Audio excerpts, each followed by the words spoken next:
Welcome friends, সমস্ত নির্বাচন কর্মী, সমস্ত পোলিং পার্সোনাল, ভোটের সাথে নিযুক্ত সমস্ত কর্মচারীগণ, আপনার যেটা অধিকার, ভোটদানের অধিকার, সেই ভোটদানের অধিকার এখনো প্রয়োগ করতে পারেননি। ভিড়ের জন্য অনেক কষ্টে নিজের অধিকারটা প্রয়োগ করেছি। আপনার অধিকার যাতে আপনি প্রয়োগ করতে পারেন, সেই জন্য নির্বাচন কমিশন ভোটকর্মীদের একগুচ্ছ অভিযোগের পরিপ্রেক্ষিতে 17 এপ্রিল 2026 তারিখে 5347 ব্র্যাকেটের মধ্যে 24 হোম ইলেকশন মেমোরান্ডাম জারি করে প্রত্যেকটা জেলায় জেলায় পাঠিয়ে দিয়েছে। আপনাদের সুবিধার্থে সমস্ত জেলার ডিইও বিশেষ পরিকল্পনা নিয়েছে এবং সেই পরিকল্পনা অনুযায়ী নির্দেশিকা দেওয়া হয়েছে। P-3 থেকে P-1 ডে পর্যন্ত পোস্টাল ব্যালট আপনি ভোট দিতে পারবেন এবং সেটা পিসিতে যেখান থেকে আপনি ম্যাটেরিয়াল সংগ্রহ করবেন সেখান থেকেও আপনি ভোট দিতে পারবেন, আর এসডিও অফিসগুলোতেও ভোট দিতে পারবেন। লক্ষ্য একটাই, যে ডিউটির চাপে কোনো কর্মী ভোট দান থেকে যেন বঞ্চিত না হয়।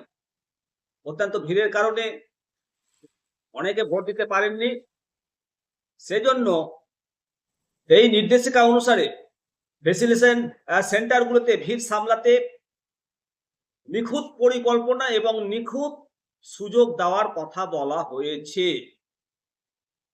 29 এপ্রিলে যে সমস্ত এলাকায় ভোট রয়েছে সেখানকার জন্য আলাদা করে নজরদারি চালানো হচ্ছে।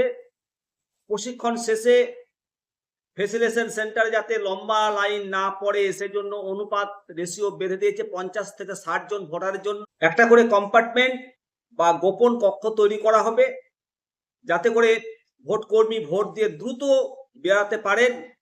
পর্যাপ্ত পানীয় জল, বসার মতো সুযোগ সুবিধা সমস্ত কিছুই থাকবে। তবে মনে রাখতে হবে, বুথের ভেতরে ব্যাগ বা মোবাইল নিয়ে ভোট কর্মীদেরকেও প্রবেশ করতে দেবে না, সেন্ট্রাল বাহিনী আটকে দেবে।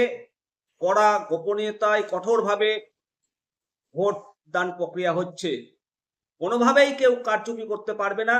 আর যদি কোনো কিছু হয় তার দায়ভার সরাসরি জেলা নির্বাচনী আধিকারিকের উপর ন্যস্ত করা হয়েছে। নিঃসন্দেহে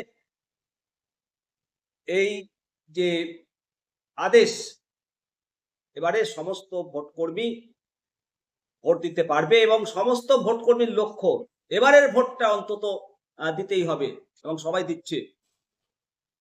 এবং সমস্ত ভোটারকে অনুরোধ করব যে এসআইআর পর এবারের ভোটটা অবশ্যই দেবেন, কারণ কোনো কারণে যদি আপনি ভোট দিতে না পারেন, পরবর্তীতে নির্বাচন কমিশন হয়তো আপনাকে জবাবদিহি করতে বলতে পারে যে কি কারণে আপনি ভোটটা দিতে পারলেন না।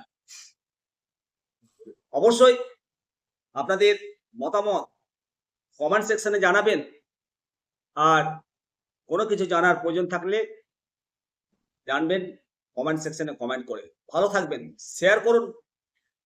জয় হিন্দ, বন্দে মাতারাম, ভারত মাতা কি জয়।